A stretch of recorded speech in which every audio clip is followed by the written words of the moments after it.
जब आप वापस आए तो यहाँ पर आने से पहले मैं इसी मेरा पॉवर्टी, मेरा सोशल स्टेटस, मेरा ह्यूमिलिएशन मेरे ऊपर और इंसल्ट्स, वो तो पूरा deeply touched and I still hold them in my mind. So एक अपॉर्चुनिटी गवर्नमेंट ऑफ इंडिया दिया है, हमारे Congress government. Right from 5th class, I was a scholarship holder. Even though I am not into the top people. Top people in this is not educationally, but otherwise. So government ऐसे लोगों को मौका दिया, I utilized it. High school में भी utilize किया, engineering में भी utilize किया. So what if I must also do something to create an opportunity for the deprived, for the downtrodden, for the village people, for the illiterate people, unskilled people. So I was looking for something, even though I was working for missiles, but I found one Mr. C. Madhav Reddy at that time, small scale industries chairman. He was a very liberal, socialist. He was the youngest parliament member from Adilabad in the country. Then he became a small scale industries. I was impressed with his idea of poultry development in Telangana. The reason is, the investment in poultry, even now or even at that time, created more jobs than any other investment.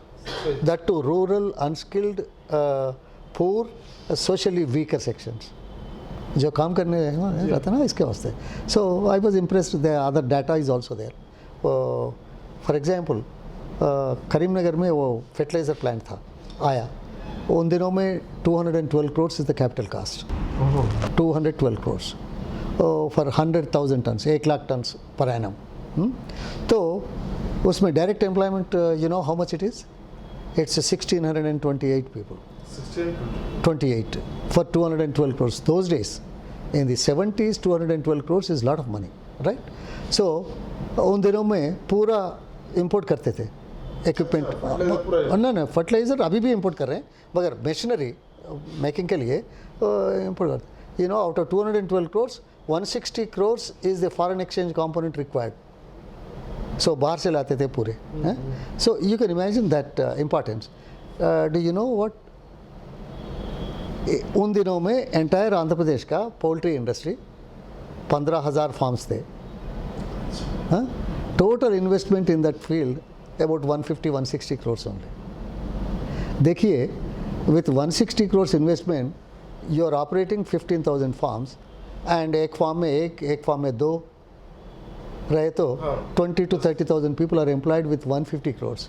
Whereas here, 212 crores, only 1628 people are employed.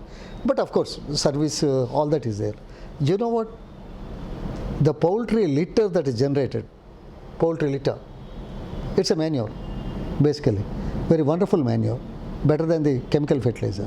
So, the transportation cost of the chemical fertilizer produced, transportation cost, is higher than the poultry litter equivalent that is being, some of it is used, some of it is thrown, and nobody knows.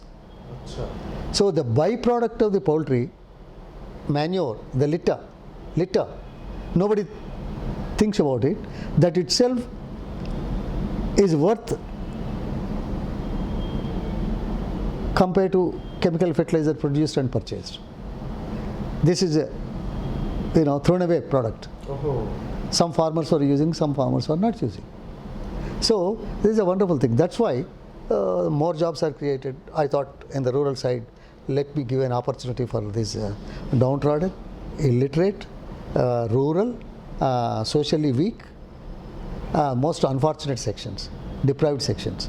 So that's why I started poultry industry here. So today, Telangana, entire United Andhra is number one. Even Telangana is number one. I have a franchise for 6 districts for supplying of day-old chicks, poultries. So all the farms we supply chicks. So we came from nowhere, and today we are the number one state, Telangana, in the entire country. You know, those days 20 eggs per capita consumption was also not there. Today, Telangana stands with 163 per capita consumption, and Andhra, after separation, it's 143. Do you know what the country's per capita consumption affects? 60. 60? 60 per capita consumption in the country, India, and Telangana is 163. 60 and 163. So that वो फर 78 से आया ना, 79 से शुरू किया, जब से 6 districts Adilabad, Nizamabad, Karimnagar, Warangal, Nalgonda, Khammam, these are the areas for my day old chicks. So the others are Venkateshwara hatcheries does in Hyderabad, Rangareddy, Medak, Mahbubnagar. तो वो अलग बात है, मगर द डेवलपमेंट इंटेंसिव करे. वो उन दिनों में SFDA स्कीम था. SFDA बोलते स्मार्ट फार्मर्स डेवलपमेंट एजेंसी. वो 100 बर्ड्स 200 बर्ड्स देने के लिए 90% सब्सिडी देते थे गवर्नमेंट. हम हॉट समर में जाके ये SCs, STs, BCs जो पूर्व लोग गांव में है, अरे शुरू करो अच्छा रहता बोल के एंकरेज करके उसको फ्री चिक्स भी दिए. अगर 5000 फार्म रखे तो 1 acre लैंड कास्ट दिया. My private company, private companies giving subsidies is unheard of. You know, now I never heard about it, but we encouraged. So it came up, SFDA farms. तो क्या हुआ, उसके shade के लिए जगह और घर के लिए जगह, ये दोनों के गवर्नमेंट से अलॉट कर दिए. तो क्या हुआ, आज फार्म है या ना है, वो प्रॉपर्टी इज वर्थ लैक्स सबके लिए. हज़ारों को मल्टीपल हो गए, मल्टीपल हज़ारों लोगों को ऐसा बेनिफिट हुआ. सो इसके वास्ते आज तेलंगाना नंबर 1 है. I am part of it, I am proud of it, I am satisfied.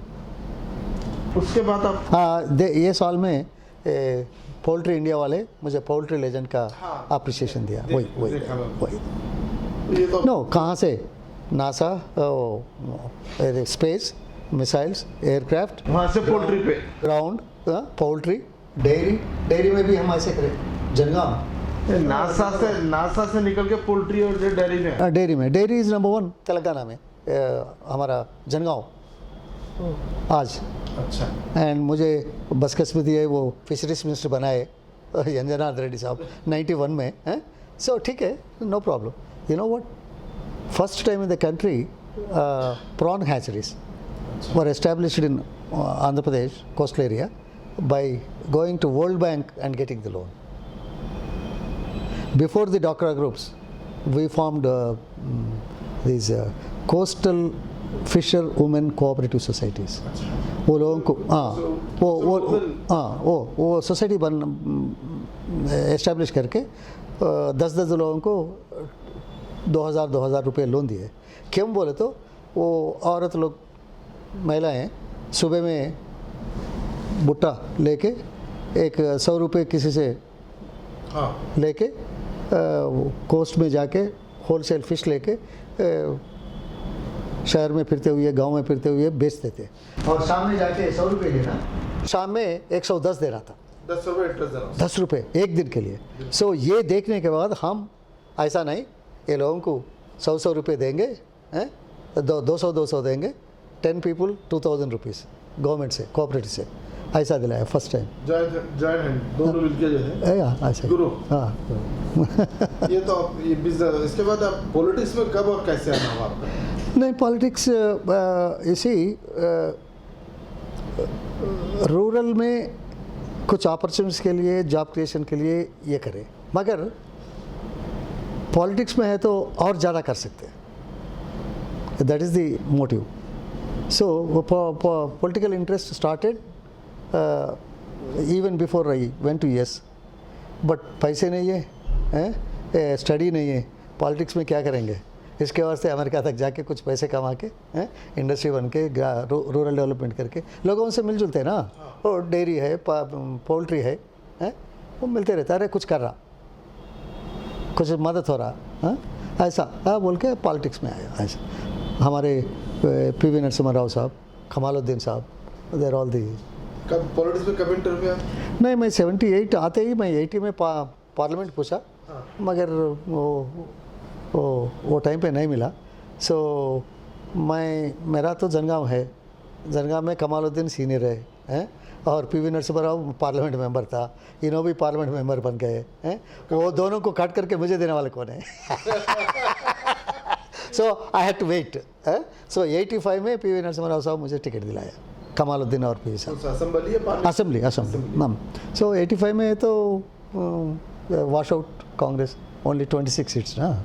सो मैं हार गया, मगर 89 में जीता। मैं जब से काम कर रहा हूँ, मगर अमेरिका से आके 7 साल वेट करके जिला कांग्रेस में ट्रेजरर पोस्ट दिया मुझे। अच्छा। तो अमेरिका से आया ना, डॉलर लक्ष्मी आया, पार्टी के लिए कुछ खर्चा करेंगे बोल के पोस्ट दिया। ऐसे परिस्थिति में ऐसा। फर्स्ट टाइम असेंबली कब इलेक्ट हुआ? 89 में। हाँ, अभी तक मैं 4 बार जीता। वो मेरा सोशल सेक्टर में अटे बैकग्राउंड से 4 बार बहुत कम लोग। इससे पहले 73 के बाद कोई भी नहीं। इससे पहले मानिक राव था और मदन मोहन था, मगर उसके बाद तो कोई नहीं है बीसी से। मिनिस्ट्री में कब आया? 91 first time ministry as a fisheries minister. उसके बाद वो कंटिन्यू मिनिस्ट्री में रहे? नहीं, देन 89 94 में हार गए ना, पूरा चले गए। तो देन उसके बाद ये था, हाँ 94 में ओनली 26 सीट्स, 85 में सम 51 और 52 कुछ आया था। एन टी रामाराव का भी होता ना। ओ देन 99 में जीता, 2004 में जीता, 2009 में जीता, मगर उसके बाद नहीं जीत सका। तो आप फिशरीज करा और कौन सी मिनिस्ट्री किया?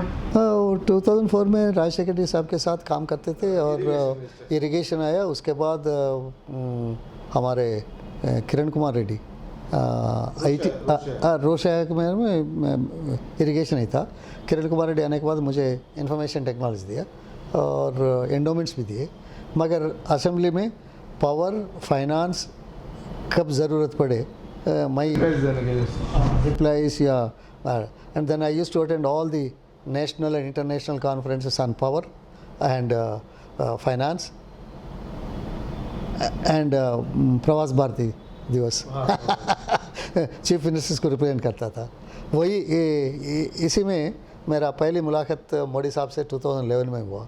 2011 में हुआ। कहाँ पर हुआ? वो जयपुर में। अच्छा। So normally all the chief ministers, not all of them come from Andhra से मुझे बेस्ड रहते थे, कोई भी चीफ मिनिस्टर। सो मैं गया, हम चाय पी रहे थे before the start of the session and एक बोलना चाहता हूँ जी, not to hurt viewers who like Modi और Modi, I don't want hurt but fact is a fact. तो हाँ, तो क्या हुआ, हम बात कर रहे थे, बिस्किट लाया और चाय भी लाए। वो Ashok Gehlot local chief minister था। अच्छा। हाँ, और 3-4 चीफ मिनिस्टर्स आए, उसमें मोदी भी आया था। सो हम चाय पी रहे थे, मैं कुछ एम्प्लॉयमेंट के लिए कुछ बात हुए तो मैं एक बोला, अमेरिका में बहुत लोग जा रहे हैं मगर फ्यूचर इज़ मैथमेटिक्स है।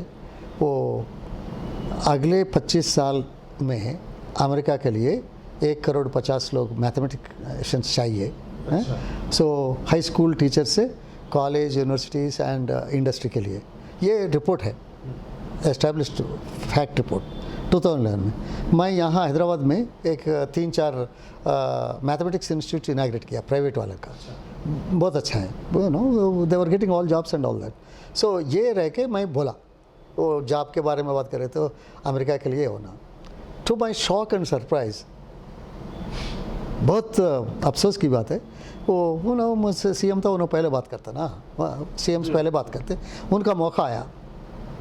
वो उन्होंने बोला, एनआरआईस तो में तो बहुत सारे गुजरात से हैं और बिजनेस वाले हैं, सब आते रहते ना पूरे दुनिया से। वो आके कुछ बोले, उनके बाद आज दुनिया के कोने कोने पर भारतवासी जा रहे हैं, वो जहाँ जहाँ जाते हैं मंदिर बना रहे हैं। क्या आपको मालूम है, हम गुजरात से ये मंदिर के पुजारी लोगों को एक्सपोर्ट कर रहे हैं, ठीक है, मगर अगले 25 साल में अमेरिका के लिए 1,50,00,000 मैथमेटिक्स प्रोफेशनल चाहिए। मैं गुजरात में मैथमेटिक्स इंस्टीट्यूट ओपन हाँ ओपन कर रहा हूँ, आइंदा गुजरात से मैथमेटिक्स प्रोफेशनल को एक्सपोर्ट करेंगे, बेचेंगे। और यार मैं अभी बोला बिहार इन द हॉल, ये बात उन्होंने बोला, बोल के मैं आइंदा से आइंदा कर दूँ बोल के बोला। इतना उसको उतना पावर तो नहीं। पावर नहीं, ग्रास्पिंग अच्छा है ना वो। He gets the name, all are NRIs। अरे ये चीफ मिनिस्टर देखो ये बनाते कहते, इसको मालूम ही नहीं है मैं बोलने से पहले। अगर मैं पहले बात करे तो वो बोलता था, मगर बोला बोल दिया। ओ तालियां तालियां तालियां बजाए। उनके जहन में ये नहीं, उनके जहन में क्या इन्हें विजनरी है बल्कि उन्हें नेचुरली तो उसके साथ ये मंदिर और पुजारी लोगों को जम आया। बहुत तेज है, वेरी शार्प है, वेरी क्विक। अब राजशेखर रेड्डी के दौर में एक बड़ा प्रोजेक्ट स्टार्ट हुआ था जो इरिगेशन का 1 लाख करोड़ से, आप उसके ये बड़ा प्रोजेक्ट नहीं, ये तो जल यज्ञम है इन द सेंस। नहीं पूरे आंध्रा में इससे पहले जो river waters allotment and this thing वो आपस में अंतर्राष्ट्रीय विवाद होते थे।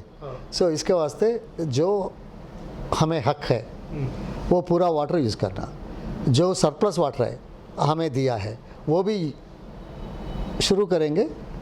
आइंदा ऐसा समस्या नहीं आना, इसके वास्ते जलयज्ञम बोल के 86 प्रोजेक्ट्स का हम डिफरेंट एरियाज कृष्णा गोदावरी सबका पूरे एलोकेटेड वाटर, अश्योर्ड वाटर का और फ्लड वाटर का प्रोजेक्ट्स ग्राउंड करें। So that's what. तो ये बहुत बड़ा प्रोजेक्ट था, उससे 86,000 तकरीबन near about 86 projects 1 lakh crore का, या और ज़्यादा है। तो वो आपको एक बड़ा रिस्पॉन्सिबिलिटी मिल रहा है, तो वो क्या फील किया आप उसको? नहीं देखिए, इट्स कैसा एक्सप्लेन करना मुझे नहीं मालूम। मैं 78 में आया था, 84-85 में हम पॉलिटिक्स में सबसे मिलते थे ना। हमारे पुरुषोत्तम रेड्डी बोल के हाँ नलगोंडा का मिनिस्टर, हाँ he was minister several times and all that. उन्होंने और मैं, उन्होंने प्रेसिडेंट था, मैं जनरल सेक्रेटरी था। क्या है total utilisation of Godavari water, वो तेलुगु में क्या है समग्र पोचमपाडु कार्याचरण समिति, वो गोदावरी वाटर से 2 साल एजिटेशन हुआ नलगोंडे में, वारंगल में और करीमनगर में। हर महीना एक दिन वो MRO ऑफिस के सामने वो उन दिनों में बैठते थे, धरना करते थे। वो हम NT रामाराव से मिले, और उन दिनों में गवर्नर से मिलके दे दिया ये प्रोजेक्ट लेना बोल के, कोई भी ना करे। So this is 84-85। 2004 में इरिगेशन मिला। मैं इरिगेशन मिनिस्टर बनने से पहले 20 साल पहले यहाँ तेलंगाना का अपलैंड है, दक्कन ये है ना, दक्कन प्लेटो हाई है, रेनफॉल कम है, ग्राउंड वाटर ड्विनलिंग है, ड्राउट एरिया है, इसके लिए पानी चाहिए। इसके वास्ते वो एजिटेट करा 20 साल पहले। और राजशेखर रेड्डी भी रायलसीमा के लिए 12 दिन निराहार दीक्षा और पदयात्रा भी करा 10 साल पहले। और एक दिन 85 में वो he was PCC president this thing, then we went to Srisailam. जाएंगे बोले तो मैं आता हूँ, फैमिली के साथ गए सब लोग, KVP साहब, मैं और राजशेखर साहब। वहाँ अंदर टेंपल में 3 घंटा पूजा हुआ, VIP बोल के नेचुरली रहता ना। वो आने के बाद बाहर आया। सो लेडीज़ वाले और किसी अम्मा पूजा के लिए उधर बाहर गए, बाजू गए। हम तीनों पैदल से आ रहा था टेंपल से, वही कंपाउंड में। एक आदमी नाम तो अभी मुझे मालूम नहीं है, लुंगी, एक टॉवल विद बनियन, आके उसका फॉर्म पर राजशेखर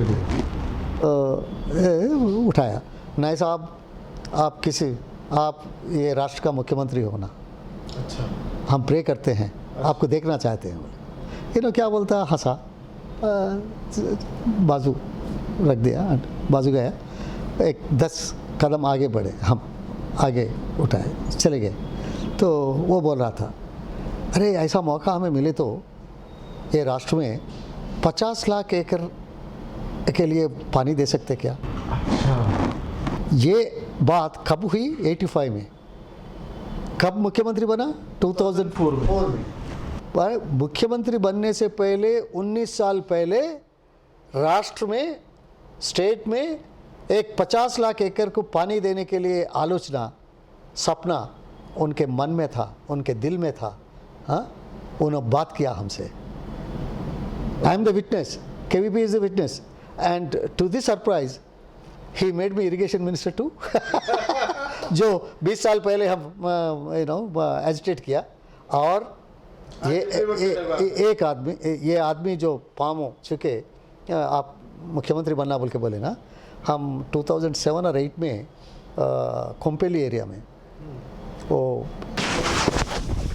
हर एक डिस्ट्रिक्ट से आए पूरे लोग, मुझे इरिगेशन के बाद बोलने के लिए असाइनमेंट दिए। अच्छा। मैं कड़पा, कर्नूल और एक डिस्ट्रिक्ट महबूबनगर है शायद, वो 3 डिस्ट्रिक्ट का लोग आए के बैठे हैं। तो मैं यही बोल रहा था 85 में क्या हुआ श्रीशैलम में। वो आदमी वो फोटो लेके आया। अच्छा। वो आदमी मैं हूँ साहब, फोटो दिखाया। किस्मत देखिए, आज इम्प्लीमेंट करने की जिम्मेदारी अपने ऊपर आ गई। अपॉर्चुनिटी, मौका इसको बोलते हैं। See the gentleman who wished YS to be CM, who touched his feet and said this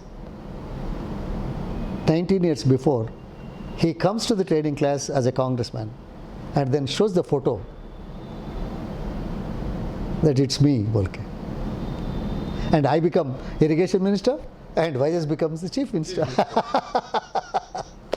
तो पुनः जी, जब ये प्रोजेक्ट को इम्प्लीमेंट करना था तो आपको क्या फील हुआ? क्या? अभी जो जल निगम में जो प्रोजेक्ट को आपको जो कंप्लीट करने के एज ए इरिगेशन मिनिस्टर जिम्मेदारी मिली, तो क्या फील करें आप? नो, इसी मैं एक कंसर्न आदमी, बहुत गरीबी फैमिली से आया हूँ। हाँ। बहुत सोशल स्टेटस भी लोअर स्टेटस है। सो मैं इतना दूर अमेरिका तक जाके मिसाइल्स में काम करके फिर वापस आके गांव में काम करने के लिए, जो अनपढ़ है, जो सोशली वीक है, वो लोगों को कुछ मौका दिए तो अच्छा जीते बोल के आलोचना से आए सवाल है। तो water is the essence of our civilisation, water is the reason of our. So how is the civilization has come? Mostly at the seashores and at the banks of the rivers only. In the good old days. Later on it went up. 70% are agriculture. So उसके लिए तो पानी चाहिए। 100, बिल्कुल 100%. You can't depend on the rains. So groundwater होना और rain होना और assured water and the reservoirs and all that होना चाहिए। तो अगर पानी दिए 70% लोगों का अच्छा रहता। On top of it inter state disputes ज़्यादा वो बढ़ने का चांस कम करने का है। सो हम यूटिलाइज़ करना है, जो कुछ हमें मिला है वो यूटिलाइज़ करें तो वो डिस्प्यूट्स कम होता। और ये दक्कन प्लेटो है ना, यहाँ तो पानी चाहिए, पॉवर्टी है, अपलैंड है, ड्राउट है, ग्राउंड वाटर कम है, रेनफॉल कम है। सो इसके लिए हम पूरा प्लान करके टोटल कॉन्सेप्ट कर दे के हम शुरू किए। It's a great opportunity for us. ज़िंदगी में हमारे साथियों को एक को मदद कर सके बोल के दिल में रहना चाहिए, सेटिस्फैक्शन। आप लोग पन्नाहिता चोड़ला प्रोजेक्ट स्टार्ट किए थे, बाद में प्रोजेक्ट को रिडिज़ाइन कर दिया, प्रोजेक्ट का नाम बदल दिया, प्रोजेक्ट को पूरा रिडिज़ाइन करे। इससे जो पन्नाहिता चोड़ला प्रोजेक्ट और ये कालेश्वर प्रोजेक्ट, डिफरेंस क्या है दोनों के बीच में? नहीं, देखिए ये बहुत फनी है। KCR कब क्या बोलता मालूम है। 2013 में मैं कांग्रेस वर्किंग कमेटी को वो एक रिपोर्ट देना पूछे इरिगेशन के बारे में, तेलंगाना होने से पहले तेलंगाना के लिए क्या क्या होना बोल के बोले। यही KCR, मैं आंध्र प्रदेश गेस्ट हाउस में था, मुझसे 48 मिनट्स बात करा। अच्छा। ये तेलंगाना के लिए ये होना होना, मैं पूरा बोल रहा था, जो कुछ बोल रहा था नहीं, it's already there, we have included this ना लक्ष्मण ना सब इंक्लूड करे ना, अच्छा है, मैं समझा मैं कुछ बोलूँ आपके लिए हैं, तो ठीक है ना, whether I do it whether you do it, आप बोले मैं बोला वो अलग बात है, मगर तेलंगाना के लिए क्या होना चाहिए हम प्रिपेयर करें। वो हंस के रख दिया। वही आदमी 2014 पहले प्रणीत चेवल्ला 38,000 करोड़ से ये पूरा धन यज्ञ है, ये अच्छा नहीं है, ये प्रोजेक्ट नहीं होता, नहीं चाहिए। वो सीएम बना, देन क्या बोला, टिल 2015 नवंबर तक ये प्रोजेक्ट चलना बोल के जो काम शुरू हुआ वो काम करते हैं,